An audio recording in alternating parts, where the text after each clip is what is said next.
Hello, everybody. How's everybody been? Yeah, sorry, it's been a long 2 weeks since we did our last episode. It's been a long 2 week hiatus, but welcome back to another episode of the Big Game and Box Score podcast. As always, you got your two hosts, Cole and Brian here. We apologize for the absence. Brian was on vacation. I was dealing with some personal stuff, but we are back. And we are proud to announce that we will be bringing two episodes in 1 week, this week right here. What's going on, everybody? And yep, that is correct. Today we'll be covering our SEC predictions of our top five defenses in college football. And then later this week, we'll be going over our NFL predictions. Yep, can't wait. Just before we get into today's topics, just please be sure to like the video and subscribe to our channel. It would be greatly appreciated as it would help us out a lot in the YouTube algorithm. Also, be sure to comment down below who do you think wins the SEC and who are what team do you think will have the best defense in college football this year? Alrighty, so for those of you who don't may not remember who didn't listen to our previous three episodes, this is how our episode is gonna work. So we're gonna be going over our SEC predictions as well as our top five defenses in college football. And how we're going to be doing this is so for the SEC, we're going to be going over our first, we're going to be going over our favorites to win the conference. Then we're going to be going over our playoff contenders, which teams are likely to progress, which teams are likely to regress, our dark horses to make some noise in the conference that a lot that and that a lot of people are not talking about in the media. And then at the end of and then the end of all that, we're going to be going over who we think will win the SEC. Yep, but just before we get into all that, the AP poll just dropped today. So Brian and I thought that we would share our quick thoughts on that. Just yap about the AP poll, what we think about it, what we think about the teams they have on there and where they're placed and all that. So for me, I would say I actually kind of like the AP poll. Like I looked at it and compared it to my preseason top 25, and I would say like 24 out of the 25 teams that I had on my preseason top 25 are are on the AP poll top 25. The only difference is I had Florida on there and they have Missouri, which that's not ridiculous to have Missouri on there instead of Florida. Missouri's got some talent on their team. There are a few details that I don't agree with. Like, I don't think Penn State should be in the top 20. The best spot for them is in the 21 to 25 range. And then I don't really know if I'd put A&M as high as 8. That's sort of a stretch for me, but those are small things. Outside of this, I really like the AP poll a lot. Yeah, I would tend to agree. The biggest difference for me is I mean, of course, we did have Indiana number one in our preseason top 25, which is fair, and the AP pool as them at six, which I mean, honestly, the top six is really interchangeable. I mean, I feel like we mostly based our pick on Indiana winning the Natty last year, but six is a fair spot for them. I definitely agree with the top five with Ohio State being one, Oregon two, Georgia three, Notre Dame four, and Texas five. I think that's all very accurate. Um, and then yeah, like Cole said, the rest of the top 10 was solid too. I thought A&M is a little too. A&M's not a top 10 team though. I think A&M's more like a number 12 or number 13 in that range. 8 just feels a little too high for them. I know they had a great offseason. I know they added Isaiah Horton to pair with Mario Craver. I know Marcel Reed's supposed to take another step up, but like I just feel like 8's just slightly too high for them. I like my boys at the Wolverines at 16. I thought that was a really good spot for them as well, right below BYU and right above Washington. And I actually disagree with Penn State. I think as you know, as you guys know in my Big Ten predictions, I have them as my dark horse. And I really do think I'm glad that they're starting to gain some respect. And I actually don't mind them being in the top 20, but I respect Cole's take of them being in the low 20s as well. And then I personally wouldn't have Missouri ranked, but I understand why they are. They're a really talented team all across the board, even though I didn't have them ranked as well in my preseason top 25. And Yeah, overall, I thought it was really well rounded. I didn't really have any other than A&M. I really didn't have any like serious like major complaints. I thought the rankers did really well this year. Yep. I also agree with you about the Indiana thing. I forgot to mention that. Indiana should definitely be ranked preseason number one. They're the defending national champions, but hey, when does the AP poll ever care who's the defending national champions? But hey, it is what it is. Preseason rankings don't really matter that much. So without further ado, let's dive in to our SEC predictions. So, starting out, we have our favorites to win the conference. I got two teams, the Georgia Bulldogs and my Texas Longhorns. Starting off with the defending back to back SEC champions, the Georgia Bulldogs. Is there really much to say? It's Georgia. It's Kirby Smart. It's that tough nosed physical Georgia team that we've seen under Kirby's entire tenure. They need no introduction. With them returning Gunnar Stockton, who really came on, especially at the end of the year, they look to uh, be going to three-peat as SEC champions and win Kirby Smart's first national title since 2022. They got a loaded roster to surround Stockton with. As their running back room, they return Nate Frazier and Chauncey Bowens.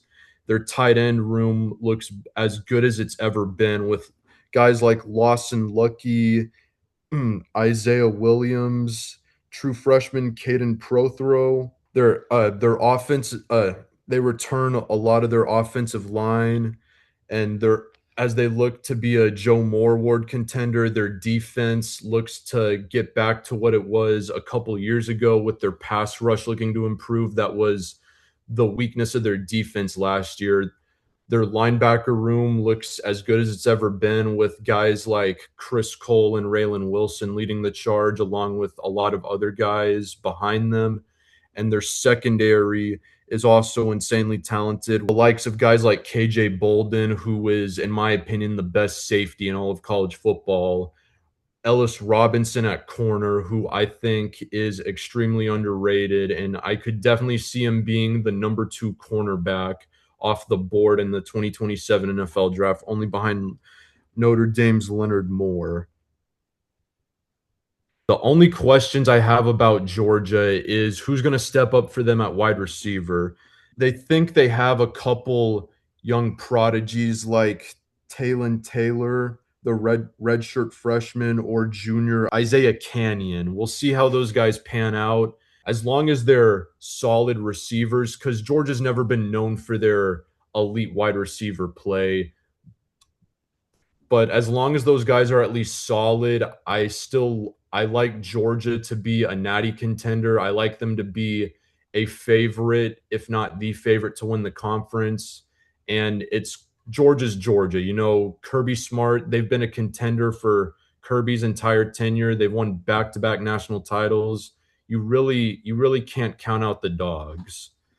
Anyway, on to my other favorite to win the conference, my Texas Longhorns, hook 'em horns. So I could rave about this team all day, top to bottom. This is, in my opinion, easily the most talented team in the SEC. They're more talented than Georgia. They just have so much talent across the board. They got Arch Manning at quarterback, who will have a significantly improved season from last year. As it was announced that he was playing through all of last season. He was playing through a foot injury that was nagging him, that sort of messed up his throwing motion and threw off his mechanics. They revamped their entire running back room and bring in two stud transfers in Raleek Brown and Hollywood Smothers, who are two 1,000-yard all conference backs in their respective Power Four conference, all conference first team to be exact. They bring in a true freshman running back in Derek Cooper, who will be playing right away, especially to all the Texas sources that I listen to.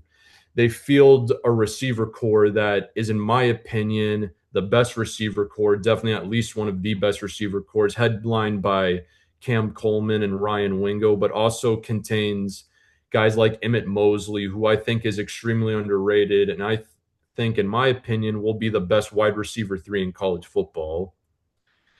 Also contains depth pieces like Khalil Lockett, Dalen McCutcheon, Sterling Burkhalter, and incoming freshman Jermaine Bishop. Their offensive line, while was probably the biggest weakness of their team besides their running back room, looks to be completely revamped and and fixed through the transfer portal as they bring in guys like Melvin Siani at right tackle, Lawrence Seymour at right guard. They also bring back guys like Trevor Gooseby, who is a projected top 10 pick at left tackle, veteran center Connor Robertson, and many other guys along for depth. On the defensive side of the ball, they bring in Will Muschamp as their defensive coordinator and also return a bunch of studs like Colin Simmons, who I think is the best player in the country on defense and viewed by most people as the best pass rusher in all of college football and a surefire top 10 to top 5 pick, along with studs who are poised for a breakout season like Lance Jackson and Zeno Umeozulu off the edge, and defensive tackles Hero Kanu and Ian Gerfard. They also bring in linebacker Rasheem Biles through the transfer portal, who is a takeaway machine and can also rush the passer as a linebacker. The secondary, in my opinion, is probably the most underrated secondary in the country as they bring in stud corner Bo Masco from Rutgers and return Cade Phillips, who I think is going to have a breakout sophomore season, and uh, uh, return Grayson Littleton, who was a stud last year as a true freshman at nickel, and at safety, which is probably, in my opinion, as a Texas fan, the weakest position group on this entire team. They still return one of the top players at safety in the nation in Jelani McDonald. The depth at safety, while maybe a little bit questionable, there's still a bunch of guys in that safety room who I expect can step up to be that second safety next to McDonald and other uh, and also step up as depth pieces. Overall, this Texas team is just insanely talented from top to bottom. The main advantage that Georgia has over them is coaching, but we'll see if Sark can finally get over the hump this year. Alrighty. I also have two favorites to win the SEC conference. I have the Georgia Bulldogs and the Texas Longhorns. Hook 'em. I'll start out with the Longhorns. Like Cole said, this might be the most talented team. And I do agree with them. I think will stand by this. This is the most talented team in the SEC right now, top to bottoms. Of course, on the off, you got like starting on the offense, of course, with Arch Manning. We all know the hype around Arch. He showed a lot of flashes last year, even with that lingering foot injury, and now with this wide receiver core, returning Ryan Wingo and Emmett Mosley was huge. Like Cole said, I think Emmett Mosley's incredibly underrated. Ryan Wingo, if he can just work on those hands a little bit, he will be one of the best receivers in college football. And of course, Cam Coleman, who is, as anyone remembers from my receiver list, a top three wide receiver in college football and one of the best top to bottom vertical threats in college football right now, which is exactly what Arch Manning needs, as he's got a hell of an arm. The backfield's awesome. You got Hollywood Smothers and Raleek Brown, who they both had in the transfer portal. Smothers broke out last year at NC State. Brown broke out last year at Arizona State. And they're gonna be a nice little tandem in the backfield. Um, and the O line looks excellent. Of course, Trevor Gooseby returns. He was supposed to be a first round pick last year, but now he returns. And which, if he has a good season, he'll easily be a top 10 pick as well. This is definitely gonna be one of the best O lines in the SEC. And on defense, I absolutely love their edge rush room. I think they might have the best edge rush duo in college football with Lance Jackson and Colin Simmons. And like Cole said, I think Colin Simmons is the best defensive player in college football right now as well. And Lance Jackson next to him, that's going to be a deadly duo. And that they're going to absolutely wreak havoc upon the other SEC offenses. Rasheem Biles and Ian Jafar was a really good, were also good, really good pickups in the front seven, in the transfer portal. And then in the secondary, this team's very loaded as well with Bo Masco. They picked him in the portal. July McDonald, Cade Phillips, and Grayson Littleton at the nickel corner spot. This is definitely one of the best secondaries in the SEC as well, and in college football in general. And yeah, look out for the Longhorns this year. I think it is their time. Is time for them to go all in this year.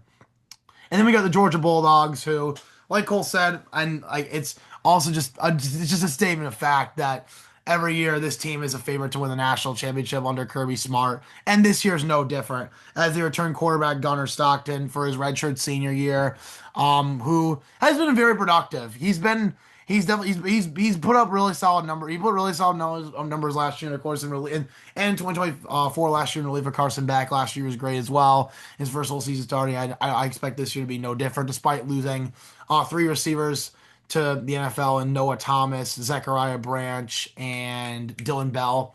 Um, but as they did pick up Isaiah Canyon in the portal, which is a solid pickup, and they also have London Humphreys, who's in for his final season, who I think is really underrated as well. Really underrated slot receiver. Reminds me a lot. I see a little bit of Lab McConkey in him. I know they're both Georgia slot receivers, but I see it. I see a little bit of Lab McConkey in him, and of course tight end Lawson Lucky as well. I really like him as well. I see a little bit of Oscar Delp and Benjamin Urasek in him as well. Is it because they're all Georgia tight ends? Maybe. Regardless, I think he's a very productive tight end as well. Nate Frazier and Chauncey Bowens returned the backfield, and I also picked up Dante Dowdle as well, which is a really solid 1-2-3 punch. The O line is one of the best in college football. And then the secondary, which is already elite, highlighted by Ellis Robinson, who's supposed to be one of the best corners in college football. KJ Bolden, arguably the best safety in college football. Now that Caleb Downs went to the draft, they added Khalil Barnes as a nickel corner and Jamari Riddle to pair with Bolden. I think it's gonna be excellent. That's arguably the best secondary in college football right there. The linebacking core is gonna be really solid too, with Raylan Wilson, Chris Cole, and Gabe Harris and Quintavious Johnson. That's gonna be an excellent. With those two are returning to rush the passer. Expect a big year from the Dogs this year. All right, now moving on to the playoff contenders in the SEC. Me personally, I got four teams that I could see besides Georgia and Texas making the playoffs. Like if these teams were to be in the playoffs, I would not be surprised at all. But I have the Ole Miss Rebels, I have the LSU Tigers, the Oklahoma Sooners, and the Texas A&M Aggies. Starting off with the team that I think is going to be the best of these four, I got the Ole Miss Rebels. With the return of Trinidad Chambliss, who many people, myself included, believe is the best quarterback in college football, and the return of stud running back Kejuan Lacey, this Ole Miss offense looks to be as dangerous as it was last year. With them bringing in receivers Jonte Cook, Deuce, and returning Deuce Alexander and Caleb Odom, they have a receiver core that I think could be sneaky dangerous, while also bringing in running backs from the transfer portal, Makai Frazier, JT Lindsey, and Joshua Dye. I believe this running back room, headlined by Kejuan Lacey, obviously, could be the best running back room in college football. Easily. You pair that with a Pete Golding led defense, I think Ole Miss could be just as good as they were last year, which was a team that was a couple plays away from knocking off Miami and making the national championship game. The only question is, can Pete Golding coach this team to consistently be able to find a way to win games like how Lane Kiffin did last year? We will just have to see. On to the next team. I have Lane Kiffin's new team, the LSU Tigers. Man, I would say LSU, they've gone through the biggest turnover of probably any team in the SEC. And probably outside of Penn State and actually, I take that back. Yeah, Florida's probably gone through as big of a turnover as LSU has. We'll get to them later, but LSU, they bring in the number one transfer portal class, headlined by guys like quarterback Sam Levitt, offensive tackle Jordan Seaton, and edge rusher Princewell Umamilan. Is that how you say his name? Yeah. They also bring in a plethora of receivers like Trey Wilson from Florida, Winnie Watkins from Ole Miss, Jackson Harris, and they also bring in Jace Brown from Kansas State. So long story short, yeah, they got a pretty stacked receiver room. They also field what could be an elite offensive lineman, head by potential top 10 pick in Jordan Seaton at left tackle. They also returned guys like Whit Weeks at linebacker and DJ Pickett at corner. So this defense will not fall off from what it was last year, which at the beginning of the season, LSU was a good defense before, that whole team just gave up and Brian Kelly got fired and all that. Yeah. While I could see LSU, in my opinion, is probably the biggest wild card in the SEC, if not all of college football. I could see them going 10-2, maybe 11-1, and making the playoffs, but I could also see them going 7-5, 6-6 again. But I don't think that's going to happen because if Lane Kiffin, if he can get a team like Ole Miss to the playoffs, then I definitely could see him getting a team like LSU to the playoffs. At next, I got my team's most hated rival, the Oklahoma Sooners. Man, oh man. Yeah.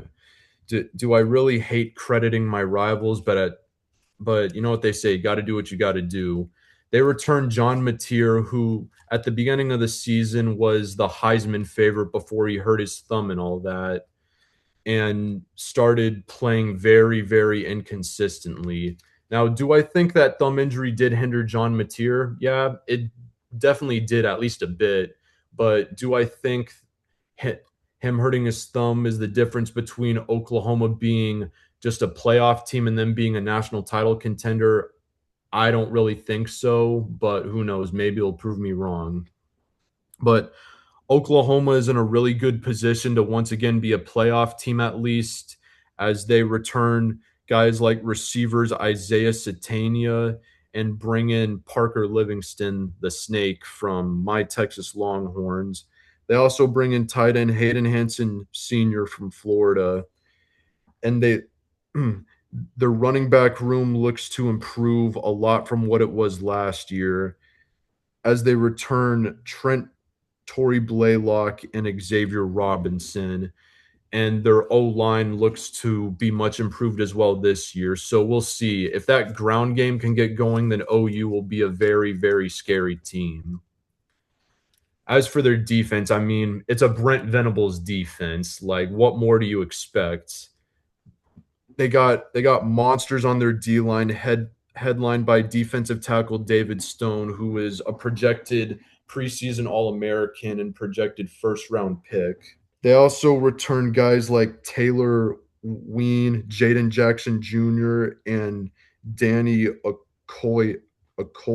I think that's how you say his name on the defensive line. At linebacker, they return Kip Lewis and Owen Heineke. As for their secondary, they returned stud cornerbacks Cortland Guillory and Eli Bowen, while returning Peyton Bowen and Michael Boganowski at safety. So expect Brent Venables to field another top defense in college football and for Oklahoma to still be very much be the threat that they were last year. The biggest question for them is, can John Mateer consistently produce this season and Oklahoma's offense actually be something lethal, because they won't be able to lean on their defense for an entire season, I'll tell you that.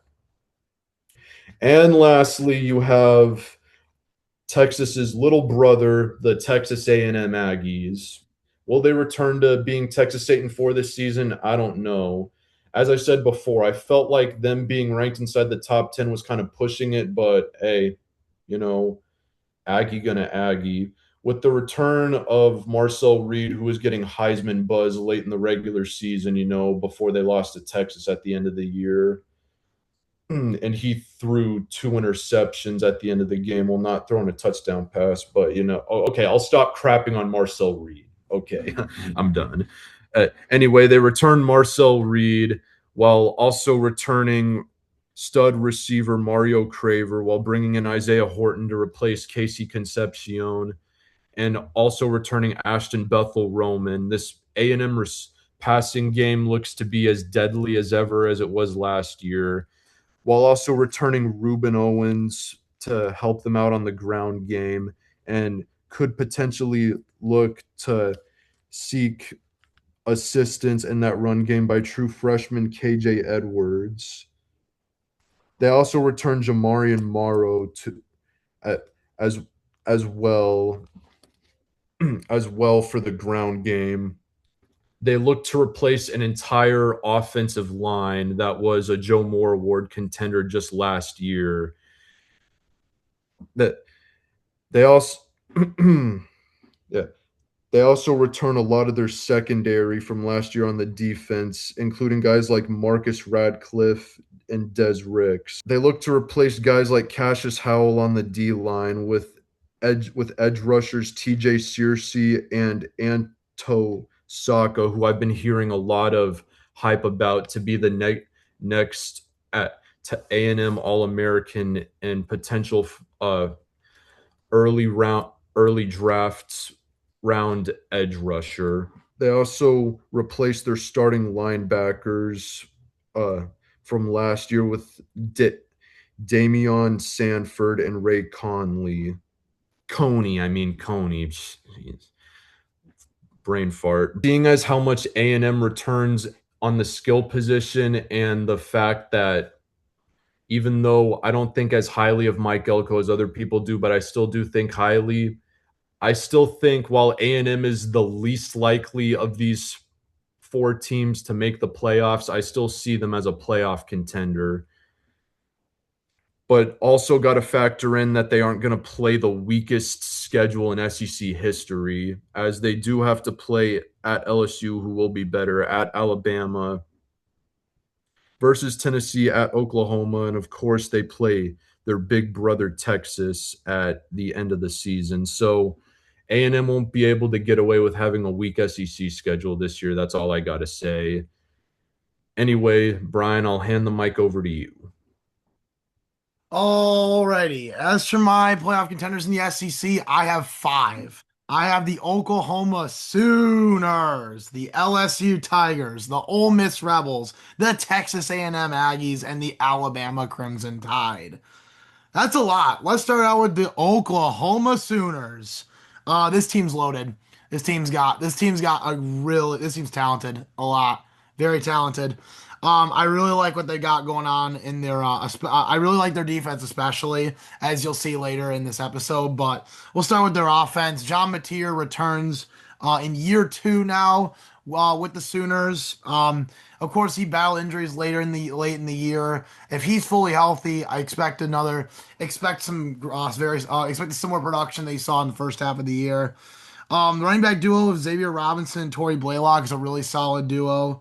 I think it's going to work out really well. The receiving core is one of the best one of the most well-rounded in college football, including Terrell Harris, Isaiah Satenio returns, and Parker Livingston, the Snake. He's still a snake, but he's a very talented receiver. The O line remains very solid. And defensively, this team is very talented from top to bottom. They have the best D line in college football, including Jaden Jackson, um, who's bound for a breakout year, and David Stone, who's supposed to be an All American and a top 10 pick in the NFL draft in 2027. I think he's gonna be in for a huge year as well. The linebacking core is highlighted by Kip Lewis and Owen Heineke. That's gonna be a really solid duo, a very productive duo as well. And the secondary returns Eli Bowen and Peyton Bowen. Um, plus Cortland Gilroy and Michael Boganowski, which I think is gonna be one of the best secondaries in college football.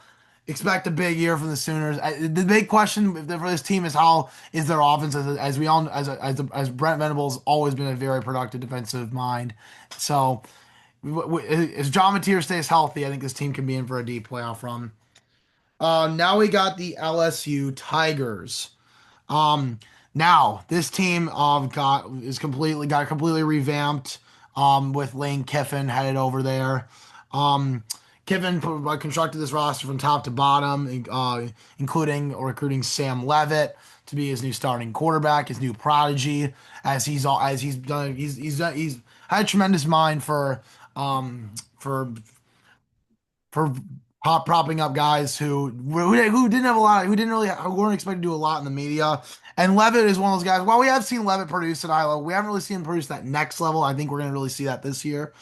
As he's got a loaded receiving trio led by Jace Brown, they got from Kansas State, Jackson Harris, and Winston Watkins, who reunites with Kiffin, and Eugene Wilson from Florida, who I think is a really solid receiver as well. This might be the deepest receiving core in college football now that I think about it. Plus Trey Green, who's one of the best tight ends in college football. The O line is gonna be electric, of course, with Jordan Seaton, who they got in the portal, who's supposed to be a top 10, maybe even borderline top 5 pick this year. And defensively, they got a new set of pass rushers with Jordan Ross and Principal Unman Malin. Unman Malin, I know for a fact was Kivin's guy. I don't remember where Ross came from, but regardless, it's gonna be a really solid duo. Linebackers led by T.J. Dottery, Whit Weeks, and Deshaun Spears, and DJ Pickett is gonna patrol the secondary, the new number 5. Which if anyone knows about that, with the Jaden Daniels drama, go look that up. But regardless, um. This LSU team, this one thing I will say is this team among of all these 5 teams, they have the highest ceiling, but they also have the lowest floor. This team is like the floor is can be like 7-5, but this team could also easily go like 11-1 this year. Now we got the Ole Miss Rebels. I really like where this team's at as well. They didn't lose too much from last year's squad that was a few plays away from making the national championship. They did lose a decent amount. Regardless, they did add a lot too. Offensively, of course, they returned. The big news offseason was returning Trinidad Chambliss as he was expected to be declared for the NFL draft, and now he returns to Oxford for one final ride. And as you know, me and Cole think very highly of Trinidad, of course, being and me especially as he was my number one quarterback in actually both of us, he was the number one quarterback in college football. Kewan Lacey is gonna be, of course, returns as well. He's gonna patrol the ground game and patrol the offense in general. Deuce Alexander returns, and and then they also picked up Daryl Gill and Jonte Cook from Syracuse. And then the O line should be solid. The defense I think is gonna be really solid as well with as they return Sunterrain Perkins and Will Eccles and Cam Franklin all on the D line, who are all major keeps. They also got a new linebacker duo, including Luke Farrelly and Keaton Thomas in the portal. And secondary should be about the same as last year as well. So as long as Pete Golding can put it all together, these Rebels will be back and better than ever. And now I have the Texas A&M Aggies. Oh God. I mean, as much as I think this team's overrated, they'll still be a really solid team this year. Marcel Reed, even though this guy sucks in big games, and I will stand by that, he needs to pick it up in the big game. Still an excellent playmaker, one of the best playmakers in the SEC.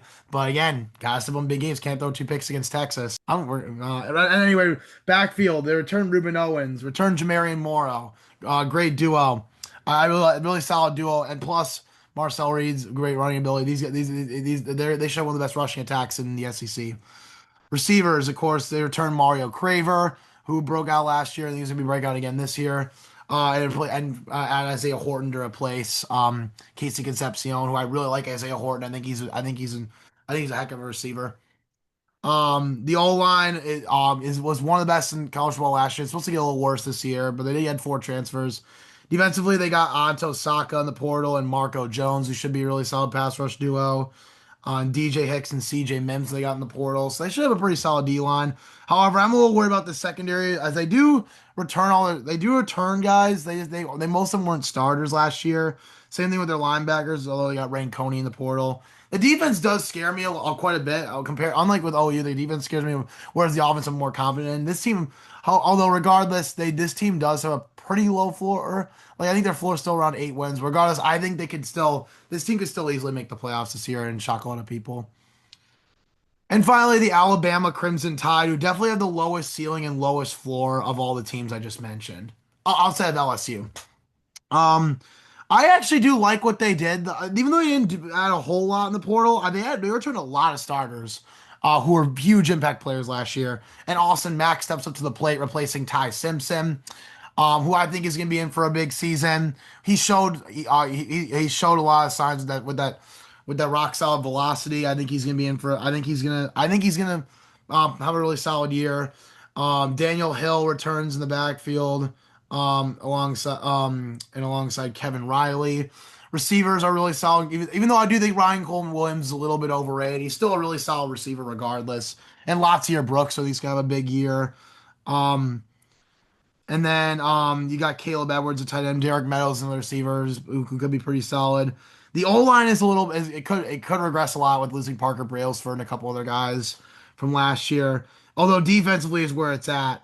You got Johanse Pierre who returns. He was a beast last year for he had 12 sacks last year. I think he's gonna improve on his production this year. Alongside Jamarian Latham, who is I believe he's JC Latham's brother actually. So that'll be a really fun duo to watch. Although this secondary is what I really like, man. This secondary is gonna be great with highlighted by Keon Saab and Bray Hubbard at safety and Xavier Brown locking down and as their lockdown corner. Um, Overall, I think the Tide are. I mean, they definitely have the least likely chance of making the playoff series, but who knows? I think they could shock people, and I really am a believer in Austin Mack. So yeah, we'll see what the Tide do this year.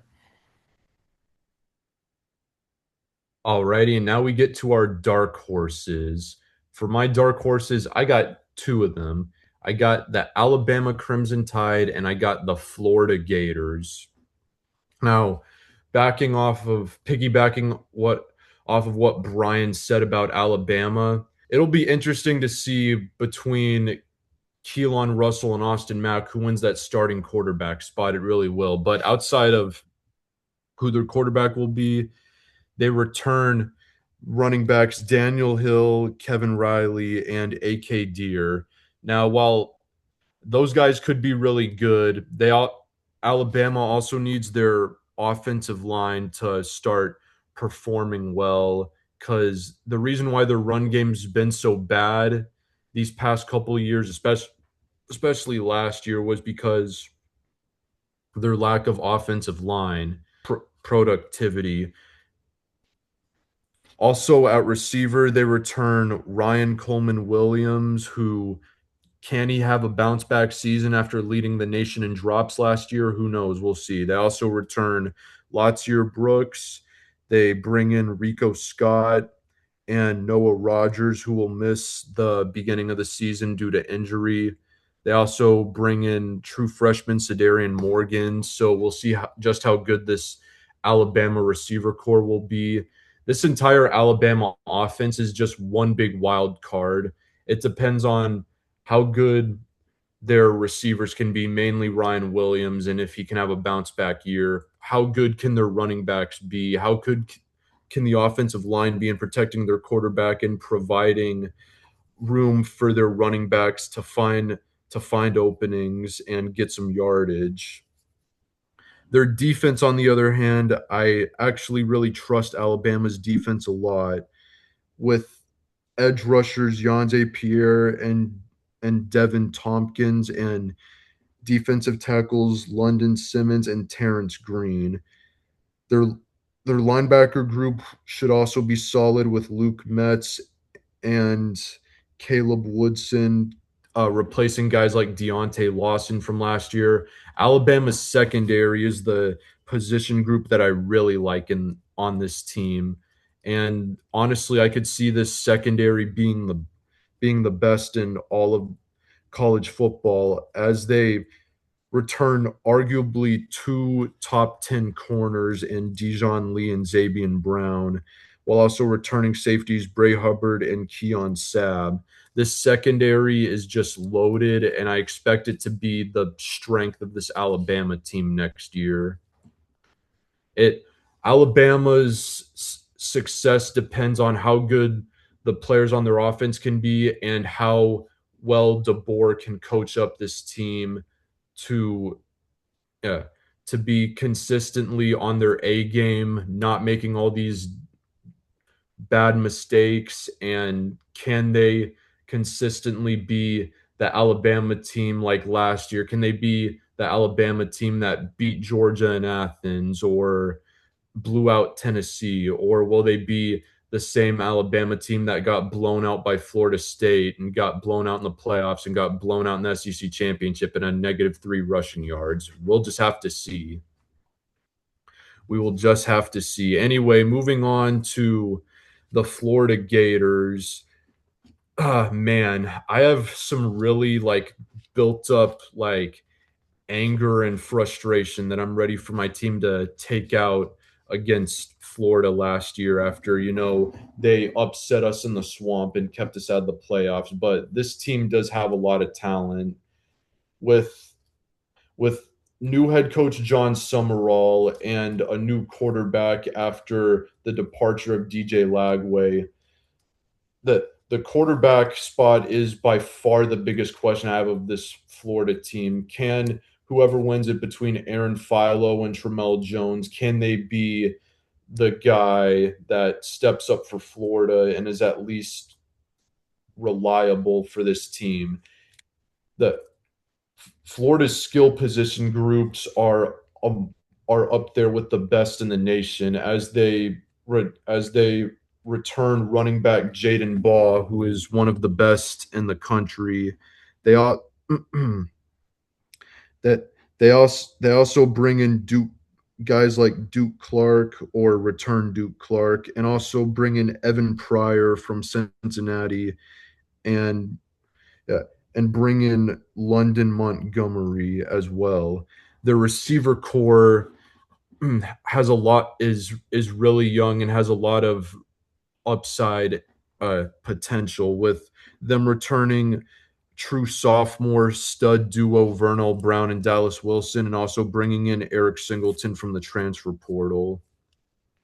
They look to replace an offensive line that went off to the NFL draft uh, and that went off to the NFL draft last year. The their defense looks to be scary as they return guys like Jaden Woods at edge rusher, Miles Graham at linebacker, and guys like Cormani McLean and Ben Hanks in the secondary. Overall, I could see Florida and Alabama, if everything goes right for them, being teams that can somehow find a way to win 9 games. Florida in particular, I could see them winning 8 or 9 games. Alabama, I could see them somehow sneaking into the playoffs again if everything goes right for them. But for now, I have both of these teams in my dark horse category. Alrighty, and as for my dark horse, I have the Mississippi State Bulldogs. This is a team that I really am not seeing in the media. Makes which I mean it kind of makes sense because they really haven't been like they up until last season they've had a couple rough seasons of a couple of rough losing seasons, but regardless, they're on the come up after going above 500 last season. This team I think this team I don't think this team's a playoff contender. But if this team wins like 8 or 9 games this year, I genuinely would not be surprised. And would they team win like 8-4, 9-3, maybe even got an upset in the Egg Bowl or something? I would really not be surprised. Um, they got an interesting quarterback competition between Kamario Taylor, who got some action last year in relief of Blake Shapen, who went down with injury, and he showed some flashes. I was really impressed with his playmaking ability. Remind me of a lot of Marcel Reed actually. But a little bit worse arm and worse passing abilities in general. And then AJ Swan, who they picked up in the portal, who backed up Garrett Nussmeier last year at LSU, and who backed up Garrett Nussmeier last year at LSU. It'll be an interesting quarterback competition to see who wins the job. But regardless, I think both of them are set up nicely with a nice running back duo of Fluff Bothwell, who had broke out last year, and Xavier Gayton. Receivers, they added Marquise Johnson in the portal, plus Aiden Williams and Anthony Evans, who return. The O line is a little concerning, but they did get 2 portal additions, which is nice. And defensively, they got a nice passers duo, Will Whitson and Amari Williams.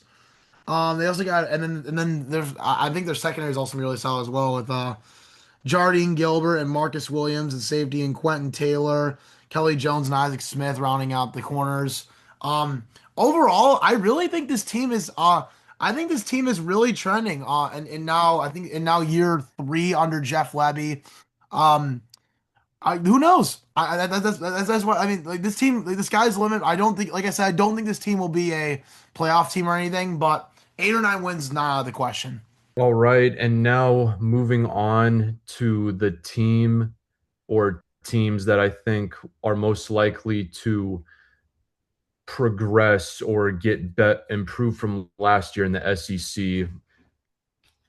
My pick for the team that's most likely to improve from last year is the Florida Gators. Now, after going 4-8 last season, it's not really hard to see this team winning more than 4 games, especially considering that they don't have a super tough schedule this season. Their only games that are for sure tough games are Ole Miss, Texas, Georgia, and Oklahoma. And with new head coach John Summerall, I could definitely I would be shocked if this Florida team didn't win at least 6 games, probably even more than that. If I were to pick their I don't know exactly what their over under win total is on yeah, on those betting websites, but if it's 6.5 wins, I would definitely hit the over.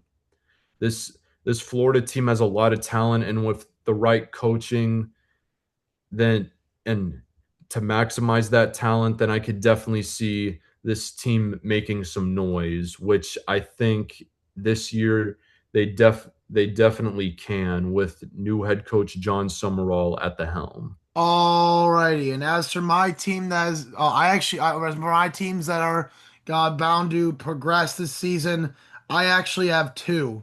And these are two SEC teams that do face each other this year, I believe in week three, and that is the Florida Gators and the Auburn Tigers. Now Cole touched a lot on the Gators, which as they are a team that's like on paper very easily set up to progress. With of course Billy Napier being out the door and John Summerall being headed over to Gainesville, who I thought did a great job as a coach of Tulane. I, of course, led Tulane to a playoff appearance, and of course an AAC title, which was really impressive. And and now he heads over to Gainesville, where he's gonna be set up very nicely. The weapons are absolutely insane here. Of course, with Jaden Baugh, who, if you guys remember from our top five running backs episode, I had Jaden Baugh as the number as a top five running back. He's an absolute bowling ball. He can run over anyone. This guy's incredible. He can, yeah, and I think he's gonna break out as well. And Evan Pryor as and adding in Evan Pryor in the portal as his handcuff was just really solid as well. Evan Pryor had some pretty solid production, at Cincinnati last year.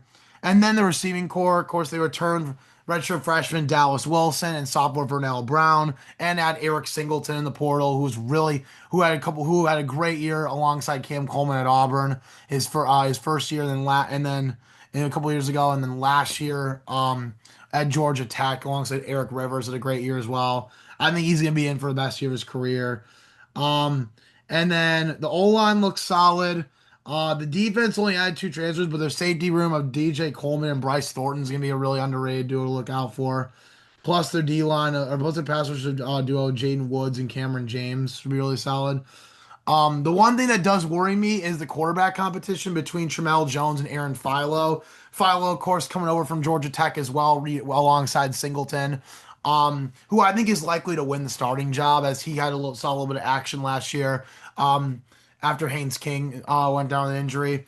Um, I haven't seen too much from Philo. But I think in a John Summerall offense, especially with these weapons, returning with Eric Singleton and this running back room, I think he could be in for a really solid season.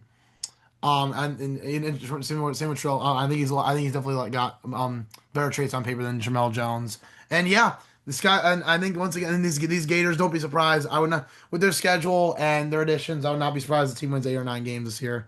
And then we got the Auburn Tigers, who were close between with the Mississippi State Bulldogs as my dark horse. This is another team that's being really slept on as well. With of course their big move was of course hiring Alex Golash after firing on similar to Florida with the disaster of Billy Napier with their disaster of Hugh Freeze the last year or so, and now they hire Alex Golash and he brings over majority of his squad from the South Florida Bulls, including quarterback Byron Brown, who is a really solid playmaker. He's a big guy too. He reminds me of, I mean, obviously he's no like obviously mostly it's because of his frame. He reminds me a lot of just like he reminds me of Cam Newton, but obviously his college production's not going to be anywhere near that. But regardless, I think he's going to be in for a pretty big season. They got a really solid backfield duo of Jeremiah Cobb and Bryson Washington, who they got from Baylor. That's gonna be a really solid duo. The receivers, of course, they picked up Christian Neptune from who was one of Alex Galesh's guys. Same thing with Keyshawn Singleton. Um, and Chaz Nimrod. Actually, now that I think about it, majority of these, the whole receiving core, they got Nimrod, Singleton, and Neptune. They all were Alex Kalash's guys at South Florida, and so were majority of their portal additions on offense and defense. So yeah, if Kalash can really adjust to the bigger competition, I think who knows? I think the Tigers could easily be in for a 7-5 type season. Alrighty, and now moving on to who in the SEC we think will decline the most or take the biggest step down. For me, I went with the Vanderbilt Commodores. Now, Vanderbilt having their best season in the longest time, going 10 and 2 in the regular season with Diego Pavia, who was a Heisman finalist. I really do not expect this team to do any better than it did last season. In fact, I expect them to do significantly worse. They replaced Diego Pavia with most likely true freshman Jared Curtis, who we all know the reason why he went to Vanderbilt in the first place was so he could start. If Pavia did somehow find a way to come back, then Curtis would probably be at Georgia, but that's a different conversation for a different day. While they do return a lot of talented players that were on their roster, and Cedric Alexander at running back and Junior Sherrill at receiver, this Vanderbilt team that was heavily reliant on a Heisman level finalist level quarterback Diego Pavia, I just don't see Curtis producing at all of what Pavia did last season. And Vanderbilt's schedule is just a lot harder than it was last season, as they play at Georgia, they play Ole Miss, they play Alabama, they play Tennessee, they play at Florida, at Auburn. I mean, I wouldn't say it's a lot harder than it was last season, but I think it definitely will be harder than it was, because you have to remember, uh I give A&M flag for them playing a weak SEC schedule. Vanderbilt wasn't too much far off.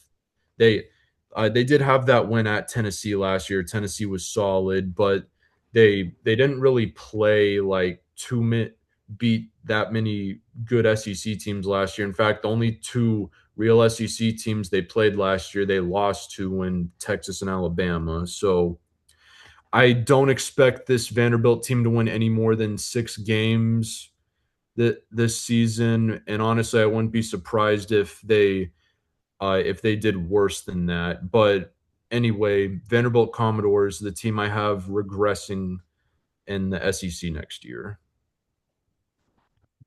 Alrighty. As for my regression candidates, I have three. I have the Vanderbilt Commodores as well, the Tennessee Volunteers, and the Kentucky Wildcats.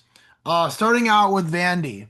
I think this team is also on the decline as well. They benefited a lot from having a really easy SEC schedule last year with their only real two teams being Alabama and Texas. They lost and on their schedule and they lost to both. But regardless, I think this team overall in the decline, and they've got a lot more of a tougher. They've got a significantly tougher schedule this year. They get Bama again. Of course, they do face Bama again this year. but also they have a significant, but they have a lot of other significantly tougher opponents, including Auburn, at Auburn, which I think will be a lot better this year. Georgia, Ole Miss, and Tennessee. So that's a really like that's a gauntlet. That's a bit of a gauntlet for them. And like I said, and they have a really solid a couple additions they made in the portal, of course, including 3-0 linemen plus Cole Adams. So they got to be their new slot receiver alongside Junior Sherrill and Bryson Coleman, who both return. They also have Cedric Alexander and running back Cole Spence returning at tight end, who was Eli Stowers' backup last year. Of course, Eli Stowers went to the Philadelphia Eagles. Now the quarterback, yeah, it's gonna be between probably Whit Muschamp or Jared Curse. I think it will be go to Jared Curse though, as he is a true freshman and he was the number one quarterback recruit in this year's class. I don't, I shouldn't be too easy to be out with Muschamp. And overall, I think he's gonna be in for a pretty big year. But I don't think he's gonna replicate Diego Pavia's production from last year. It's gonna be he'll have a solid season though. But it's not going to repeat what Pavia did last. He's not going to repeat what Diego Pavia did last year. Defensively, they only had two transfers, so not ideal either. And even though I do like Clark Leah, just this can be tough to beat that gauntlet. Now we got the Tennessee Volunteers, who had a solid year last year. I mean, they of course winning 9 games last year, but they and narrowly losing to Illinois in their bowl game. But regardless, I think this team is going to be in for a little bit of a decline as well. I think this team will be more like a 6 or 7 win team. Oh, and also that's nothing for Vandy. I think Vandy is going to be more like a. And Vandy will be lucky to win 7 games here. They'll probably be like more like 6 wins and probably more like 6 or 7 wins as well, but maybe even less. And regardless, I think Tennessee's gonna be about the same as well. Um, Honestly, on the offense, like they have a pretty solid, they lost a lot of guys on offense. And they did get Ryan Staub in the portal and have also redshirt freshman George McIntyre. It's likely McIntyre's likely gonna get the starting job there. And neither of them are really ideal, and I think are even steps down from Jody Aguilar's production last year. Running backs, they got really solid. They got a solid duo with Javen Gordon and Deshaun Bishop. I really like Deshaun Bishop a lot as he steps in as RB1. And they got a solid receiver trio with Rodarius Jackson, Mike Matthews, and Braylon Staley all returning, but and Ethan Davis returning at tight end. So maybe something could happen there. It's just the questions surrounding McIntyre and Staub. It just really is too much to overcome. And defensively, they did get 6 transfers, including Quay Moss and TJ Metcalf in the secondary. Um, Overall, I still think, even though I do like Josh Waples as a coach, I still feel like this team is not. I still think his team is bound for a little bit of a slight regression. And then we got the Kentucky Wildcats, who, even though they did, I do really like the hire of Will Stein. I thought that was a really solid coaching hire to replace Mark Stoops. Um, from last season, and they did have a couple solid portal auditions, including this is actually gonna be interesting for chemistry, but former Oklahoma Sooner Nick Anderson and former Texas Longhorn CJ Baxter at running back and receiver respectively, and former Oklahoma Sooner Javante Barnes. So Longhorn Sooner running back battle. So that'll be kind of interesting there. Um, and they also have 4 new O lineman transfers. And I'm not sure how to feel about Kenny Minchie stepping in now at quarterback. Of course, he is coming over from Notre Dame. He backed up C.J. Carr and Riley Leonard for 2 years. He was a Marcus Freeman disciple, so he could maybe have something in the tank. I just don't really know. I haven't seen enough from him. And then 5 transfers on defense is enticing, but overall, the Wildcats, they do they also it might also I also want to add that they also have a little bit of a tough schedule playing LSU and Bama, but which are two very tough opponents, but and a couple of tough games as well. But regardless, I mean, I just don't think the tools are gonna be there for the Cats. But at least they got basketball. Alrighty, and now our final part of this segment of this video are who are our picks to win the SEC. Now, this was a tough decision. I went back and forth with this, and as much as it pains me to say this, my pick to win the SEC is the Georgia Bulldogs. Now, the reason why I went with Georgia is I wanted to pick my Longhorns to win the SEC, but that prediction would go against some video or an episode that we will be doing in the future. And two, you just can't count out Georgia. You just can't. I just can't pick against a Kirby Smart led team and a team that's done it back to back years and a team that's shown me that until someone knocks them off, they the top dogs of the SEC. No pun intended.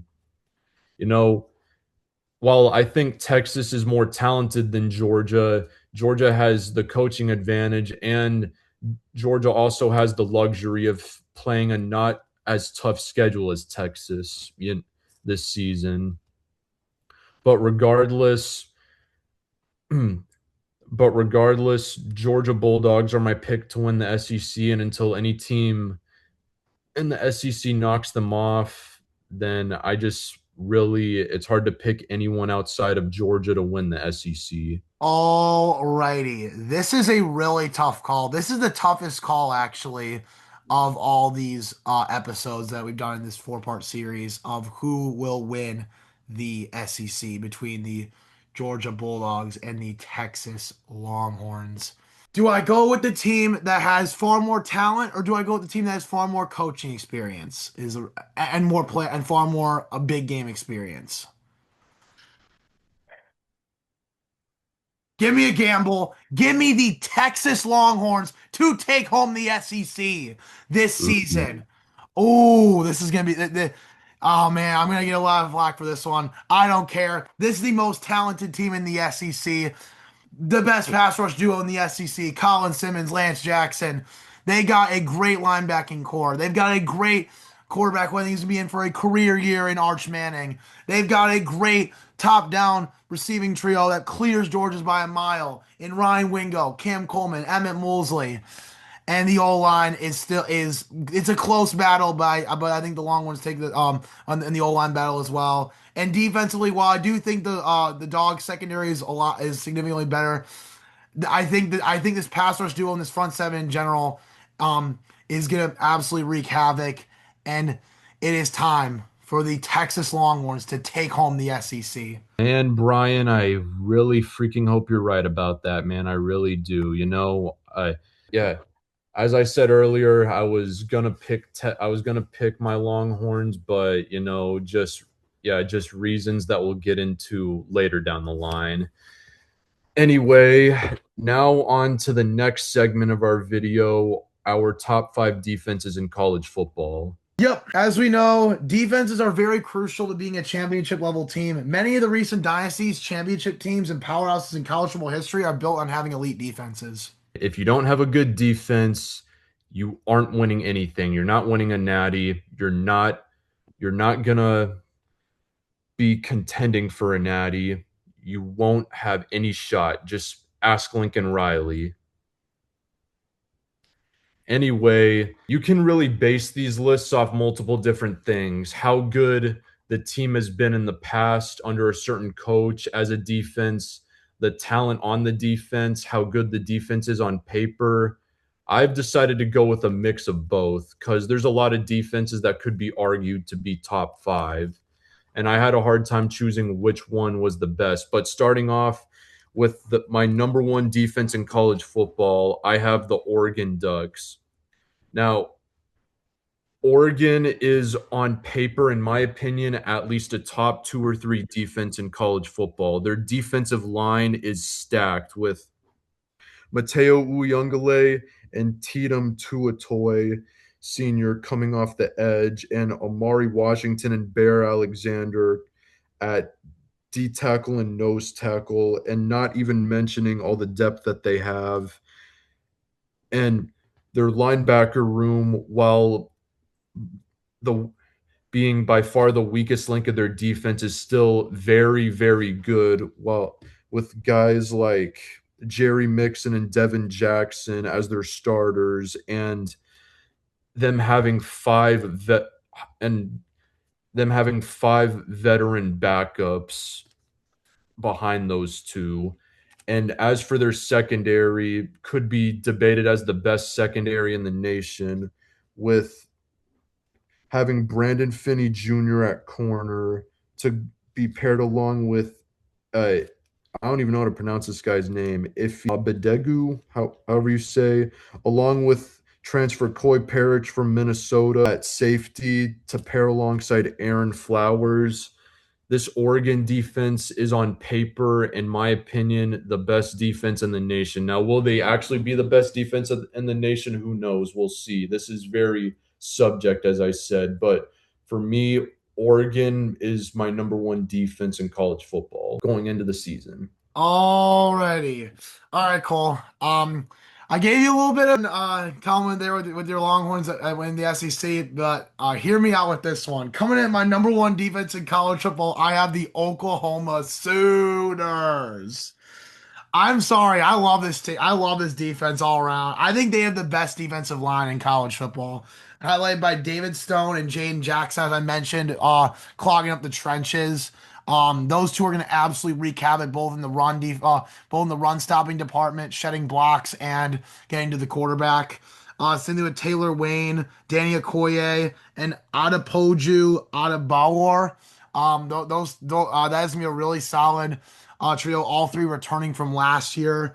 The linebacking core, led by Kip Lewis, Owen Heineke, and Reggie Powers, should be really solid. And the secondary, led by Cortland Gilroy, Eli Bowen, Peyton Bowen, and Michael Boganowski.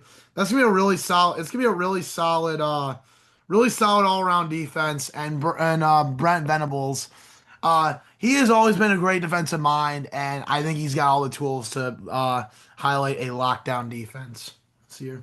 All right, coming in at my number two defense in college football, I have my Texas Longhorns. As I said earlier, I'm super excited about this defense, especially with bringing in Will Muschamp, who I think is just going to add a whole nother type of energy to this defense. Going to get after the quarterback more, gonna get a lot more sacks, a lot more interceptions. I'm excited. I think we have Texas has the best defensive line in all of college football, headlined by Colin Simmons, who, as we said, we think is the best player in the country on defense, with also beside him Lance Jackson, who I think will break out and be one of the best edges in the nation. And also, when his time comes, will be a top 10 pick in the 2028 draft, along with a plethora of talent at D tackle with Hero Canoe, Ian Jafar, Justice Terry, Murad Watson, Alex January. All those guys at D tackle. And then at linebacker, obviously, I said before, you have Rasheem Biles, but you also have guys like Ty Anthony Smith, Juice Cryer, and true freshman linebacker Tyler Atkinson. And then on the secondary, you have corners Bo Masco and Cade Phillips to go along with Grayson Littleton at nickel, Jelani McDonald at safety, and potential breakouts at safety as well, like Derek Williams and Kobe Black. Overall, I think this newly found Texas defense will be one of the top, if not the top defense in the nation, with new defensive coordinator Will Muschamp leading the charge. Alrighty, coming in my number two spot, I have the Oregon Ducks. This team has this I like I don't know, man. I really like teams that build through the trenches. That is my mindset when it comes to the defense. I love a team that can have at least I can have two guys that can run stop and clog up the gaps and clog up the middle lanes and two great pass rushers, and that is exactly what the Ducks have with Tatum Tuioti and Mateo Uliagoli rushing the passer, and Amari Washington and Bear Alexander clogging up the middle. Doesn't really matter what the rest they have on defense, although they do have a really solid secondary too, led by Brandon Finney with two returns, Aaron Scott and Carl Williams they got in the nickel. Both Williams and Scott they got in the transfer portal. And then we got Aaron Flowers and of course Koi Parrish, who they got from Minnesota in the portal. Overall, in addition to having things that I really like having on the defense, the Ducks also have a really solid foundation surrounding their what I consider is the most important part of the defense in the trenches. So, give me the Ducks number two. Alrighty, coming in at my number three defense in the nation, I have the Notre Dame Fighting Irish. This defense was honestly just too talented for me to keep them off the list. With especially the secondary, with sensational talent Leonard Moore at corner.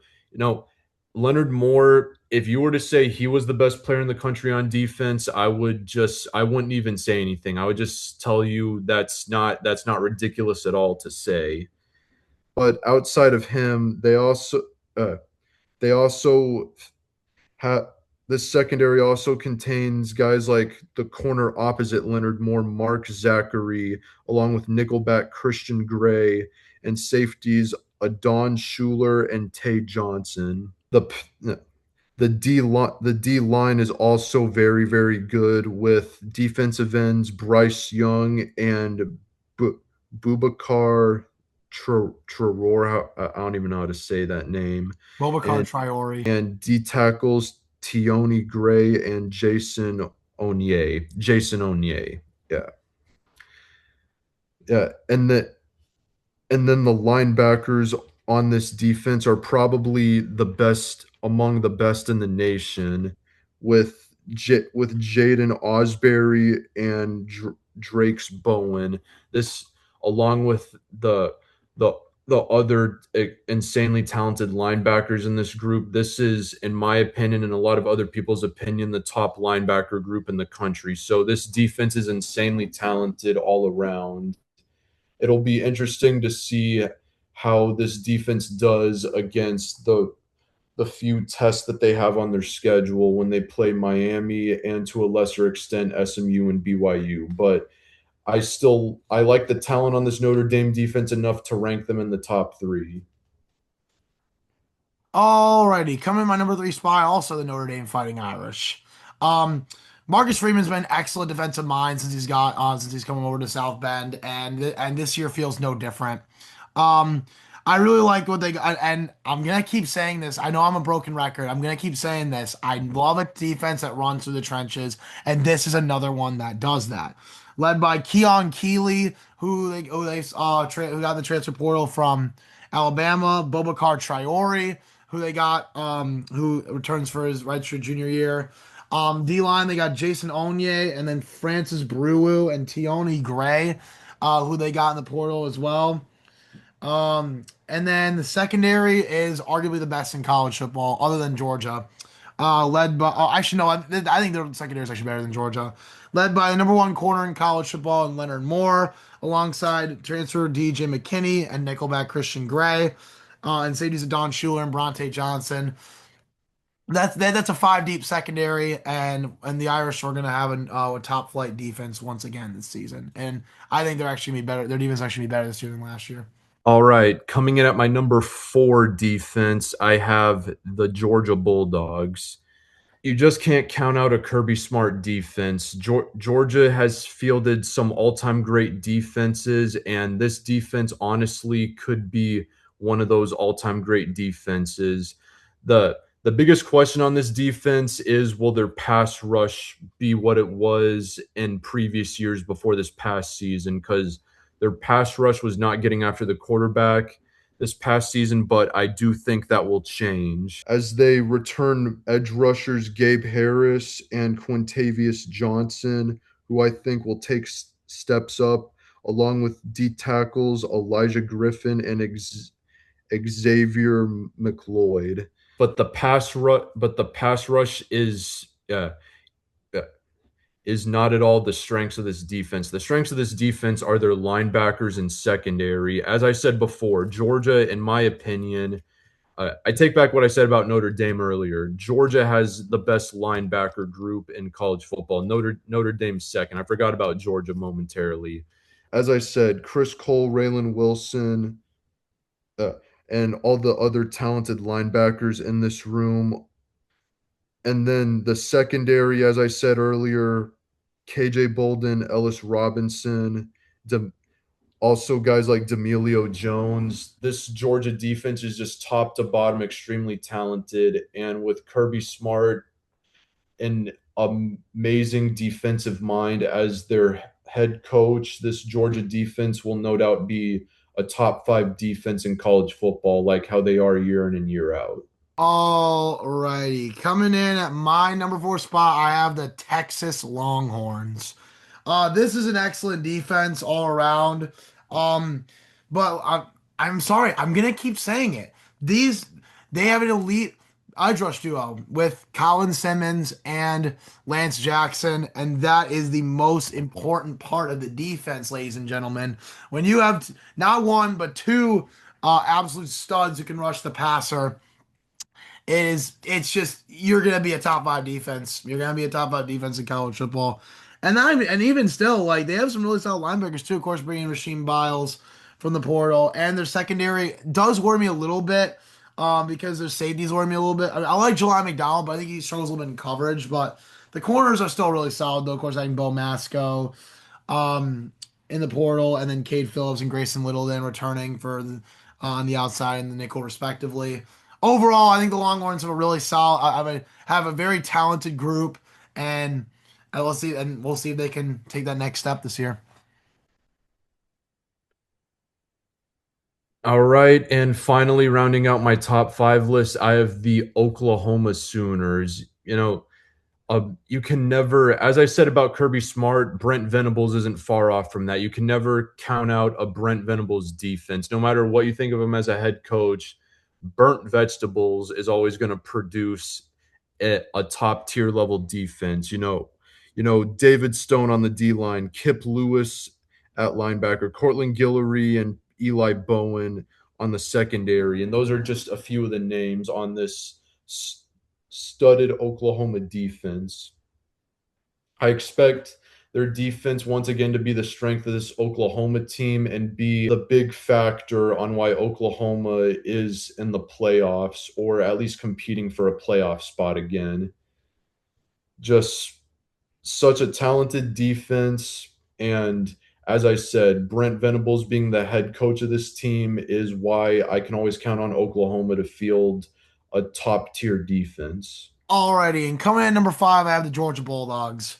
Um, this team has a stout set of linebackers, of course, led by Chris Cole and Raylan Wilson. Them in Notre Dame, like Cole said, he's right. It's really up to those two. Um, it's really those two battling for the best linebacker core in college football. But regardless, and same thing with I say the same thing about secondary as of course I mentioned earlier. Ellis Robinson, DeMello Jones, Khalil Barnes, they got in the portal. Was a solid addition, and then their safety duo I really like as well. KJ Bull and Jamarly Riddle. So that's a rock solid safety duo. And then I did the one thing. The reason why they're at five and not in the top three is their pass rush. And I'm gonna say it for the last time. I promise. My defenses run through the trenches, and I do like Quintavious Johnson, Gabe Harris. I think they'll be better than what they'll be better than what the Dogs had last year. But it's still not enough to crack the top three. And they're still having a great defense. Of course, their secondary linebackers being in that 1A, 1B conversation with Notre Dame. But it's just not, they're just not quite to that top three level. But you can always count on Kirby Smart to make them at least a top flight defense, which is what they will be again this year. All right. And finally, real quick, we'll get through our honorable mentions. On my honorable mentions, I have Ohio State, I have Indiana, and I have Miami as my honorable mentions for the top defenses in college football. Alrighty. I also have three honorable mentions. I have the Texas Tech Red Raiders, the Ohio State Buckeyes, and the Indiana Hoosiers. The Hoosiers they still have a really solid secondary. As a core, even though they did lose D'Angelo Pons, um, they retain, um, they retain Jamari Sharp, who of course had the game-winning interception in the national championship. And overall on defense, they also lost Michael Kamara, which is a big loss too. So that's the reason why they're only in the honorable mentions to the top five. But regardless, they still have a really solid unit. Um, especially as they've got there are two positions on defense where adding AJ Harris to secondary and Preston Zachman to replace Pons, respectively. So but that was really those were really solid moves. The Buckeyes, I think, could be in for a real. I could be in for an improvement on defense. I really like their pass rush duo of Kenyatta Jackson, Bo Atkinson, plus adding Terry Moore and Earl Little to offset the Caleb Downs law and Davison Igbinison loss. So, um, regardless, and then Texas Tech, I still think they have one of those underrated linebacking cores in football with Austin Roman and Ben Roberts, even though they lost Jacob Rodriguez last year. And losing David Bailey and Romello Height will hurt the trenches tremendously, which is why I couldn't put them in the top five. But regardless, secondary and defense and linebacking core still really solid. All right. And with that all being said, we have officially wrapped up another episode of the Big Game and Box Score podcast.